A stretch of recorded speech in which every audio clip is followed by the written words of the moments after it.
What is going on, you guys? Today I have another video review for you. This one is from Dapper Dev, and the title is This is What Happens When Working Hard Gets You Nowhere. Let's get into it.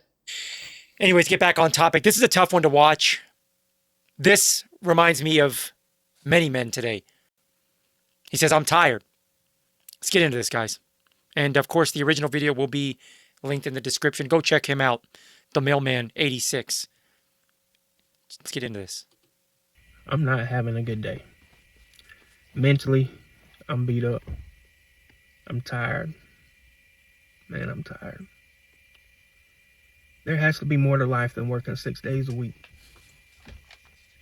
I don't know who to talk to, so I'm talking to you guys because then I don't have to worry about my tone or the way whatever I try to get out of my mind, how it comes across.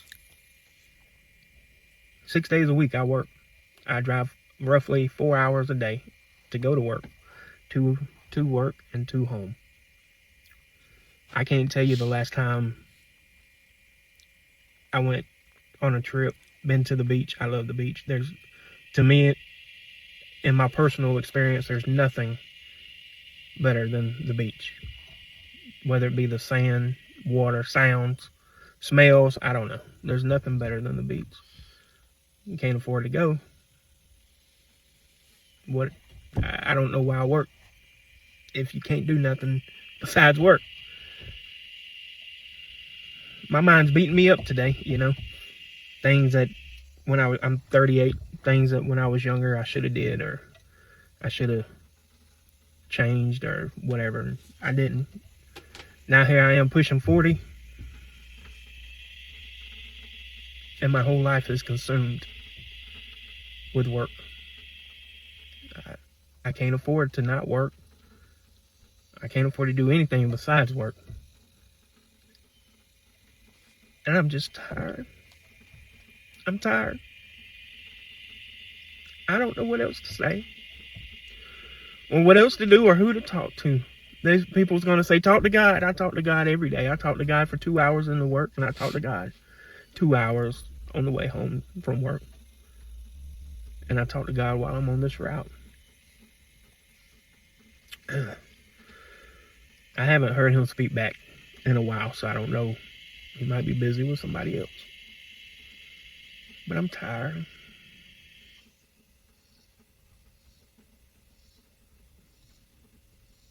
I guess that's all.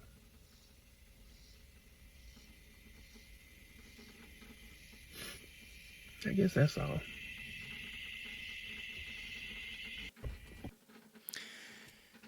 Yeah, man. Watching that video, I can't help but feel this sad sense of that being kind of the norm for most people today. Yeah, I totally agree with that. And it's really heartbreaking to watch something like that, too. It doesn't matter who it is. But I want to highlight something really important here. Because men feel like oftentimes they don't have anyone to talk to about this kind of stuff. Sometimes you have less friends as you get older, and you realize that no one's really coming to save you but yourself. And it's interesting because there's this idea that people may have seen, like on the internet. Let's even add dating into this, right? Let's say you have like a girlfriend or someone you've been dating for a while, and they say, "Please, babe, like open up to me, open up to me. You can trust me, you can rely on me." And then if a guy really opens up about his problems and cries like this, oftentimes the girl's advice to open up ends up not working out, and turns into her not realizing, but subconsciously she realizes that she's not respecting him because he doesn't have stuff handled. Even if it was like he's crying because his mom died or something, she wants to know that he has it handled biologically, subconsciously, which I know Trust me, I get it. It sounds ridiculous.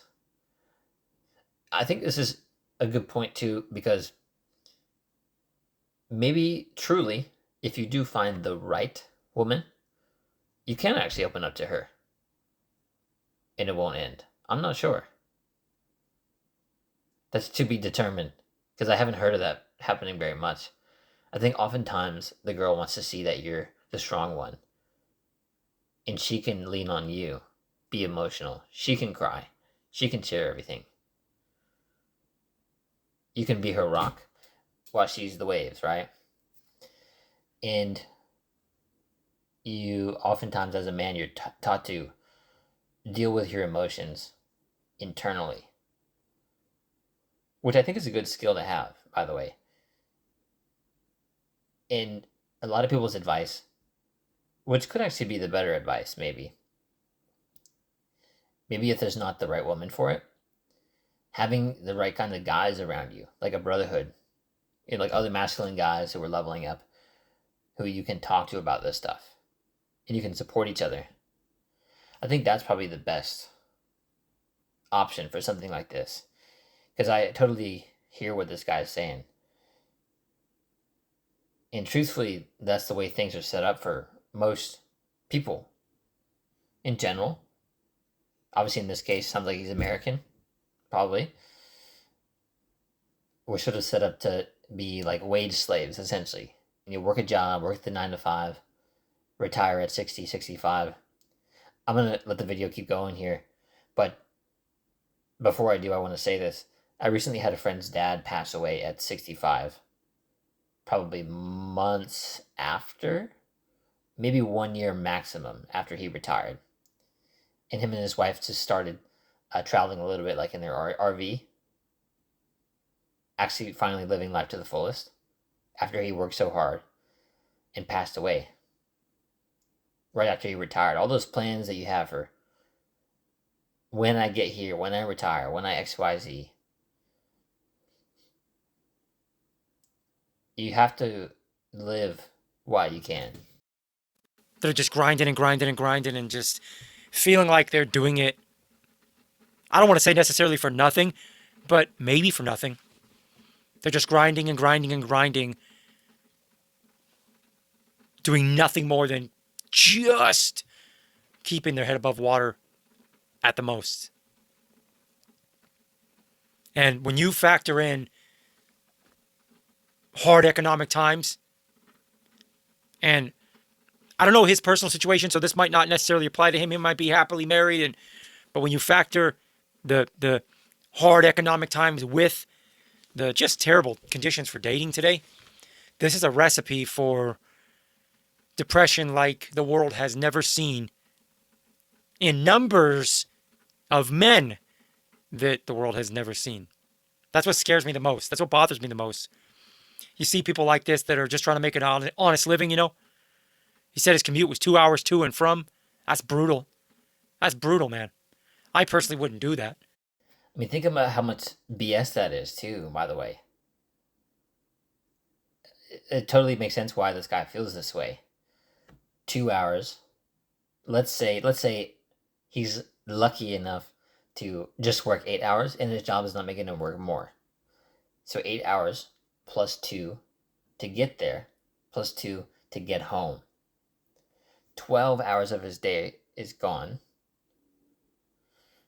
So that leaves less time to build a life that you want outside of work.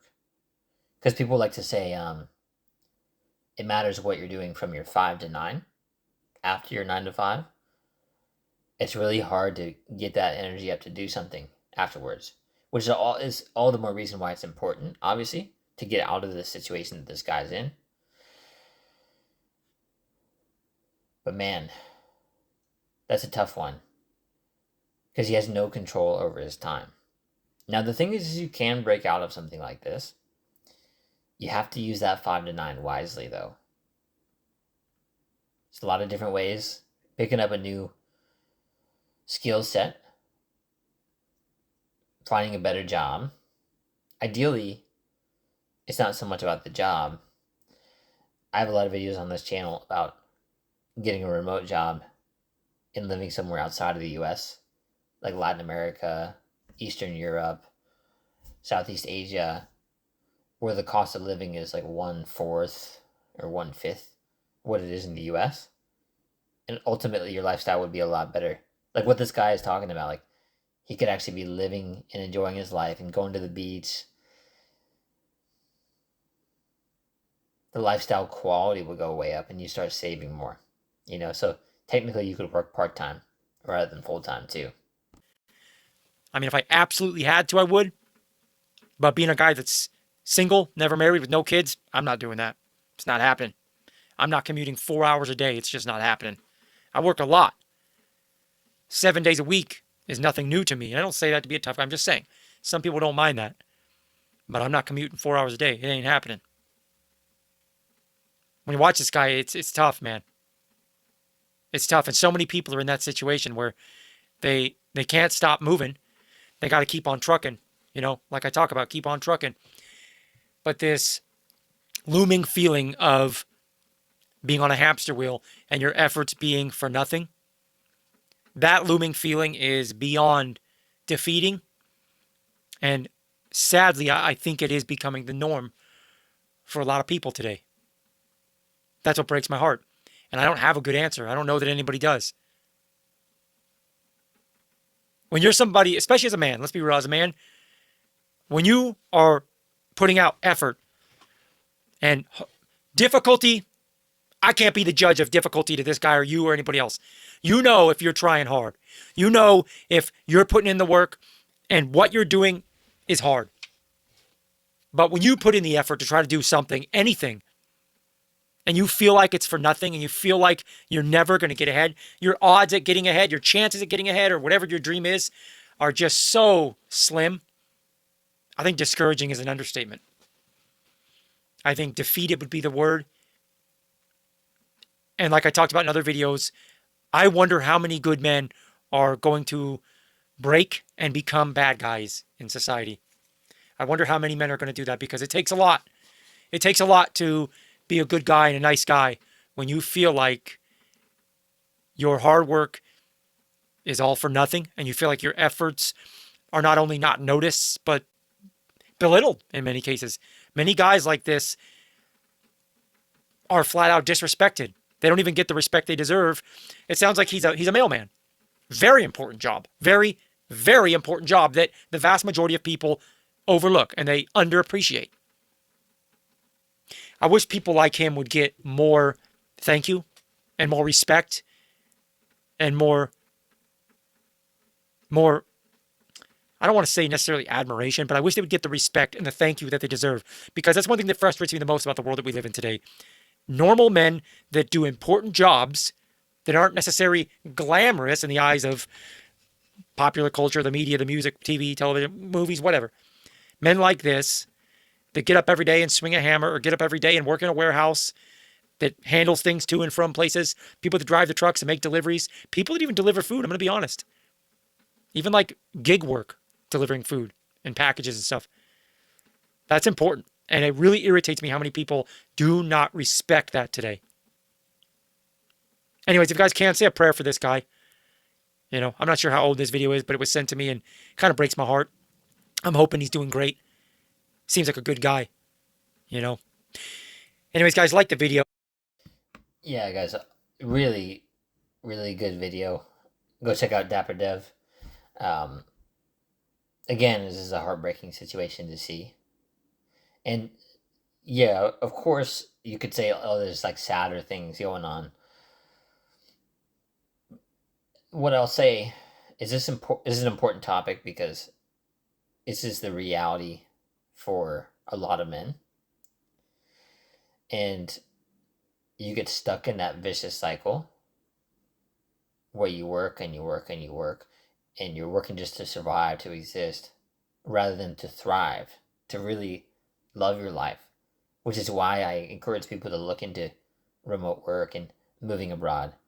It's not as hard as it sounds. It's not as much paperwork, and it's a lot cheaper. And you'd be saving a lot more money, enjoying your life a lot more, going to the beach like this guy wants. It's just not enough people are taught that. I'm going to end the video with this. So, I don't know who knows this. I've said it a few times before, but John D. Rockefeller, like Rockefeller Plaza, helped fund the public school system in America. I'm sure there's an equivalent to other countries too. And he told them that he wanted a nation full of workers and not free thinkers. So basically, like in school, when you're growing up, taught when you can take your lunch, when you can take time off, working at a desk all day, 8 hours. They build you to listen, to be an order taker, basically, rather than a creative thinker, like built your own life, building wealth, maybe even generational wealth. Who knows? They don't teach you about important stuff like taxes, which, you know, that's another topic, but like taxes, high leverage skills. Like, when was the last time you needed to know that the mitochondria was the powerhouse of the cell? Really, really. Useful skills in the world. Investing in stocks. Buying and selling real estate. Building a business. Even if you're a one-man business. Why don't they teach people that in school? The previous thing I told you is why. They want more people to be workers to sustain the minorities' businesses in the wealthiest lifestyle, which is why you need to learn how to break out of the matrix or the rat race or whatever, right? This is why videos like these are so important and why I like to tie all these concepts together, because there's ways for you to break out. Anyways, guys, thank you for watching. Subscribe if you haven't yet. I'm looking to help more people live a lifestyle by design, not one that was designed for you. And I'll see you in the next one. Peace.